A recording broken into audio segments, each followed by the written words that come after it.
துலா லக்னம், துலாம் ராசி, நட்சத்திரம் விசாகம் 2ஆம் பாதம். இப்ப நடந்துட்டு இருக்கிற தசை புதன் தசை. ராகு புத்தி 2027 வருது.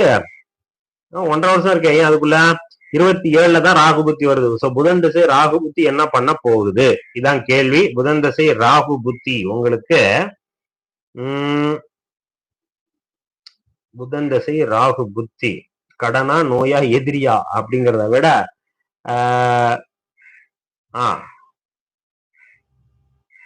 நிலம் சொத்து இது போன்ற விஷயங்களை ஈடுபட வைக்கும் கண்டிப்பா. சரியா? அதே நேரத்தில் தந்தையினுடைய உடல் ஆரோக்கியத்தை பழுதாக்கும்.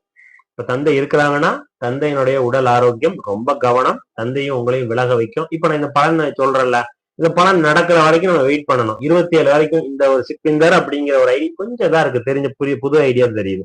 இவர் அன்னைக்கு வந்து சொன்னா எஸ் ஆமா நடந்துச்சுன்னு. பல பேர் சொல்ல மாட்டாங்களா, சில பேர் தான் கமெண்ட் போடுறாங்க, ரிப்ளை பண்றாங்க, போன் பண்ணி சொல்றாங்க, வாட்ஸ்அப்ல மெசேஜ் போடுறாங்க. ஸோ அதர் தென் இந்த பலன் கண்டிப்பா அது நடக்கும். இப்ப நீங்க சொன்னாத ஒரு பலன் நான் சொல்லியிருக்கேன். கடன் நோய் எதிரியா இல்ல, அப்பாவுக்கும் உங்களுக்குமான ரிலேஷன்ஷிப்ப பிரச்சனை கொடுக்கும். அப்பாவுக்கு சரியில்லாத காலகட்டம் அந்த ராகு புத்தி.